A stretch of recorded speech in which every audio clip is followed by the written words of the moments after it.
Business news now, and oil giant Shell suffered the wrath of climate protesters today. Activists delayed the start of the company's annual shareholder meeting for more than an hour, with some protesters forcibly removed from the London gathering.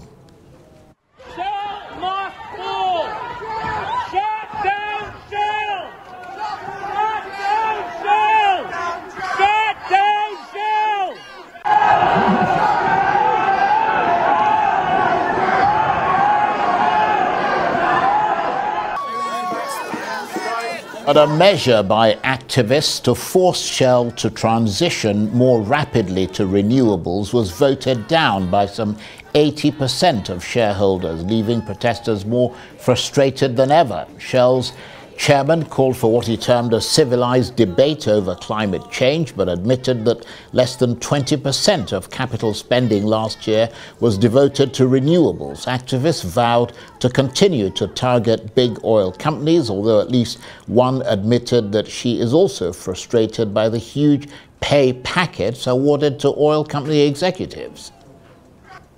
People in this country are paying very high energy bills, and they've shot way up. Meanwhile, Shell is making billions and billions and billions of pounds, and executives are paid insane amount of money. And there's some people in this country, you can't believe it, who cannot afford to eat. I mean, this is one of the richest countries in the world, but there are people who are struggling to get food for their family. And meanwhile, you go these billion trillionaires or whatever.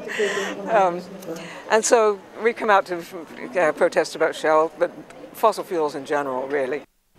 That's Sheila Freeman, a protester connected with the Extinction Rebellion movement. Well, for more on that story and the rest of the day's business news, including a vote of confidence in the UK from none other than the IMF, let's cross over to London, where Arise business correspondent Laurie Laird is standing by. Good to see you, Laurie. And those were rather concerning scenes from Shell's AGM. But I suppose the question is, did the activists achieve anything?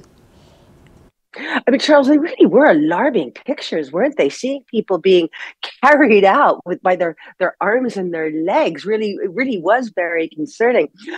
Of course, the activists achieved something. They have kept their opposition to fossil fuels very much in the news. We are seeing ever more of these protests, both at the meetings of oil majors, also at the meetings, the AGMs, shareholder meetings of big banks who provide financing to the oil majors. So keeping this in the public consciousness is certainly helpful to that movement. But you must remember that the people who go to these AGMs are shareholders. Most of them vote with their pocketbooks, and most of them are saying at the moment that they do not see the economic opportunity or the economic payoff for these oil majors to transition to renewable energy at the moment. So they are, putting their money where their mouth is and continuing to support the extraction of fossil fuels because at the moment it is more lucrative for shareholders.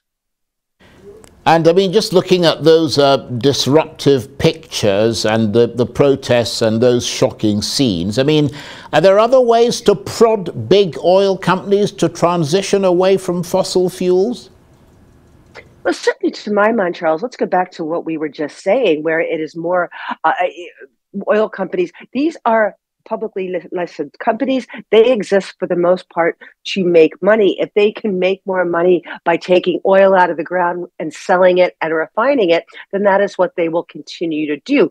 So it seems to me that the answer to this is at government policy level. It could be up to governments to set policy that makes renewable investment more efficient, increases the returns, and makes investment in fossil fuels less of a payoff. Things like a carbon tax may be a first way to start, making the production of fossil fuels, the sale of fossil fuels, all that much more expensive. That can make renewable investment that much more attractive. So it seems to me that this is a policy issue, and that may be where protesters may have a better sense of, maybe aiming their protests. And remember, Charles, right after the Russian invasion of Ukraine, we had governments here in the UK and also in the US urging fossil fuel companies urging big oil to continue to drill because they were scared about a shortage of crude oil. So certainly there are things at government level that could happen.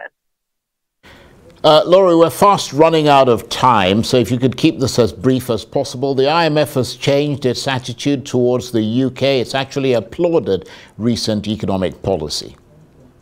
Yes, how things have changed. Remember, back in the autumn during the mini budget, when Liz Truss was prime minister, that very short period of time, the IMF chimed in and said that economic policy in the UK was not making any sense. That was not very happy news for conservative politicians to hear. The IMF did its routine evaluation of the UK economy and said that things are looking so much better, no recession in the UK, and that UK policy has been extremely effective. And in pictures that we have seen, unfortunately, we're not looking at them now. Jeremy Hunt, who is the Chancellor of the Exchequer, is standing next to the head of the IMF, Kristalina Georgieva, looking pleased as punch with this kind of positive reinforcement.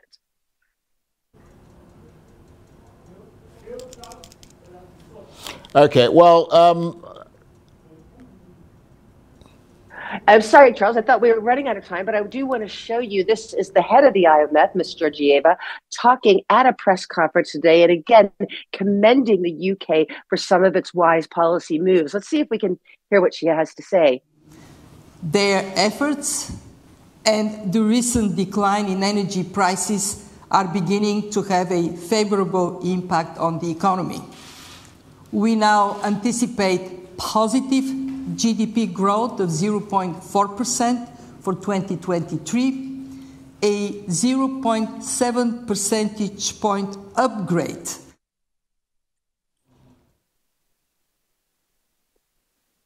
And that's Kristalina Georgieva, Charles. She did have a couple of warnings, a couple of negative things. She said inflation's still far too high here in the UK. She urged the Bank of England, the independent central bank, to continue to raise interest rates to fight that inflation. Okay, and very quickly, because we trailed this, which is why it's important to get to it, let's talk about WhatsApp. We can finally edit our messages after they're sent. What's taken so long? I think it's simply because everyone else was doing this. Every other competing messaging app was allowing people to make changes. So now, Charles, when you and I talk about editorial things, we can change our mistakes. There is a catch, though. You have to catch that mistake and edit it within 15 minutes. Once that text is out there for 15 minutes, you can't change anything. It will also show the user that there has been a change. So it may leave the users wondering, my word, what was changed? What happened first? Very interesting indeed. Laurie, thanks ever so much. Laurie Laird in London.